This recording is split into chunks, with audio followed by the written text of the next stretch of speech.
Hello, it's day 3 of the Gogogan Show. Some more. Had a day off, so I'm going to be catching up on some work that needs to be done here. We won't be showing you the recycling of this yet. But I keep on forgetting the different projects that I do in Calgary. Or I don't have a GoPro, so I have to luck out. But we used to have a gasoline-powered lawnmower. It somehow broke down, but since we're moving away from the house, we won't be needing it in the soon. So we have this instead. My mom got this in China when I was in China. So I kind of like it. I don't have a GoPro, so I'm gonna have to gorilla pimp this out here. See. There are benefits to this. One, you don't use gasoline, but two, you gotta go really slow, and three, it doesn't cut all of it. It doesn't cut all of it, but it does cut well. So, I'm not gonna do the full yard yet because I still got studying to do. But me and my neighbors here, we have a sort of agreement, not an agreement, but we usually just do this strip either side.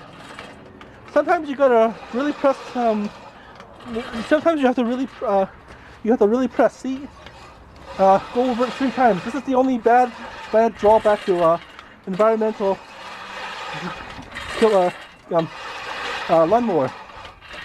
And these things also need to be sharpened, taken apart and sharpened. I believe that's what I did with the old gas-powered lawnmower. It was a very weak lawnmower. It's actually fuel efficient. It was a 3 horsepower one, and therefore the gas would last a very long time. But when gas, the only problem is with doing. There are some benefits of doing good things for the environment and bad things for the environment. Good things for the environment and using power tools. 4 power, of course, would just cut through something thick like this. However, with my 3 horsepower lawnmower, it's good on gas. Like, I mean, you can actually fill up the gas tank and do 3 runs of a lawn. Whereas my old 4 power, 5 power ones, actually you have to put a lot of gas into it. So we're just making some lines here. I'm going to give you observation of some of the limitations that a lawnmower like this has. See, there's still some grass standing up, but for the most part, it is for the most part, it does act as a regular lawnmower. It does look nice. If you got the rotary ones, then you don't have to go back and forth. This one you do. So it takes some more extra time, but it's green power. I think another thing I can do is because the city of Calgary is slowly turning to natural gas power or wind power, I'm thinking of actually getting a electric lawnmower. See, if you could take a look. See right now. Actually, I can show you.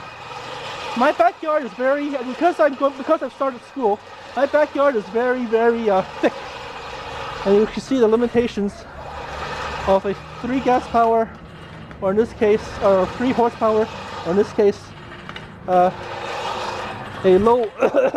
push mower, an old-fashioned push mower. See, you got little strands sticking up. You got little strands that are sticking up. I'll show you here.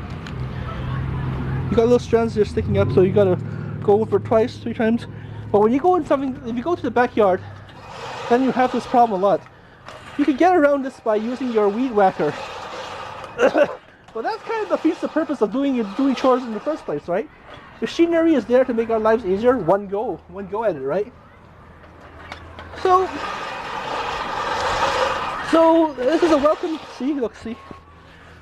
These ones here, they didn't get trimmed down. They're still sticking up, so I just run my weed whacker over it. You see? If I can use my original power mower, dandelion pieces. Ah, dandelions. This used to be a very powerful anti-inflammatory herb. It's kind of like the Caucasian version of ginseng, a white man's ginseng. Oh, speaking of ginseng, ginseng was a very important part of the southern man's diet, the southerner's diet. It still is. You can poach ginseng. Well, you shouldn't poach ginseng, but if you poach ginseng in a park, you know, it could potentially be sold for a lot of money in China. But we would also use a lot in the south, the southern states. They call it sang or sing. But you can also grow. There are ginseng plantations here in Alberta, not Alberta, but BC. And because of the downturn of the economy, however, these ginseng places have been closed down because of, you know, downturn of the economy since 2008. Ontario usually has good ginseng. Wisconsin/Ontario, the Great Lakes area, and the natives used it. And again, it's an anti-inflammatory, so that's what this dandelions is. Poaching ginseng is very illegal in the south, so you rather grow it, right? So the Chinese prefer to have their ginseng all battered and beaten and instead of grown. I kind of like want to show you the environmental things, but show you the environmental things when I'm talking about poaching, the economic benefits of poaching. That's boo for me, but like I said, if you get caught carrying a huge bag of that stuff, and it's very, very difficult to find, so it wouldn't make a lick of a difference if I told you or not. It's very impossible to find now because it's so rare. So,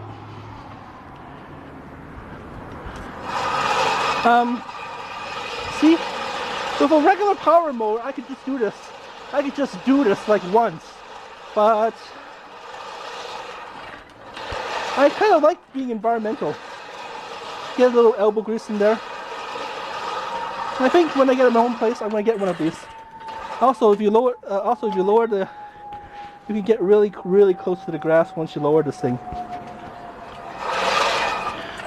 That will help blast away stubborn crabgrass.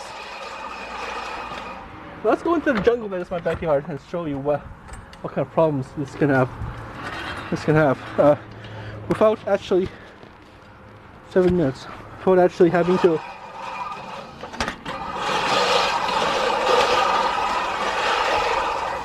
See, look, it's not cutting. You have to go twice. It's like you're dancing almost. See? 3, it's still not done. 4, still not done. 5, still not done.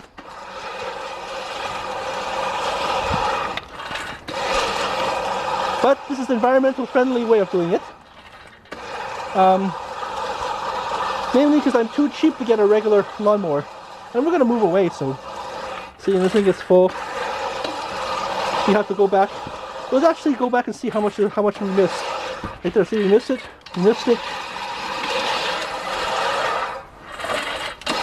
But I'm going to be doing the official cut after my studies. I just want to give you guys a rundown of of another benefit of benefits and drawbacks of the old push mower, lawn mower. Also, see, if I use a push mower, the thing is the blades would have grinded up all this uneven pavement, uneven. See, look, see how flat it is. It's not cut. It's all marked down where my footprints went. You actually have to go down and do this again. So that's a major drawback of being green. Sometimes the machinery is not strong enough. Well, I just told you a good way of being green. Buy a lawnmower with less horsepower. Maybe 2, maybe 3. You don't really need 4.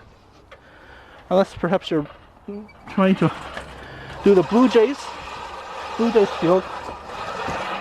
field. But But this does an adequate job. Look, that's flat as well.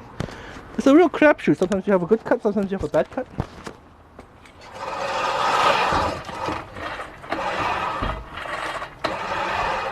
And we've been using this for about maybe a year now. So this house is almost zero emissions. If only it's not, you know, if maybe another suburban thing you could do is go solar. So go solar, you know, and you'll get money for putting power into the grid, and sometimes not. In China, lots of houses are going solar. In China, you have lots of houses are going solar. You have ancient Chinese houses, apartments, 2-story apartments with solar panels. So this is pretty much where we here are in this Luke house is very green now. This will drive my dad crazy because he's an environmental engineer, or he's an engineer, civic engineer first, and he loves his machines. It reminds me of time when I was in China and I wanted to turn the heater off because I was able to cope with the cold. My dad actually thought I was getting cold. He just turn the heater on, damn it, Casey. Then I turned the heater on. Then my crazy stepmom freaks out and tries to beat the ever-living piss out of me because I have the heater on, and that takes a lot of energy actually. So that's why I had blankets. See, electricity in China is not as cheap. I remember when I studied social studies, and my social studies teacher said electricity is the most cheapest form of energy, and my dad says, yeah, not in China, like not everywhere. India and China have problems with electricity, so they need to resort to coal or nuclear. It's good that India is getting some hydropower from Nepal. Gross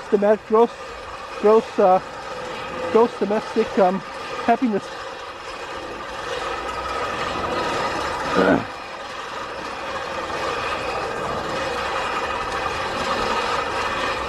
Okay, so we'll see how much where these blades did not cut grass, and you have some grass sticking up here and there. But if you want to have a butter field, then you always in fact, I think I got an idea.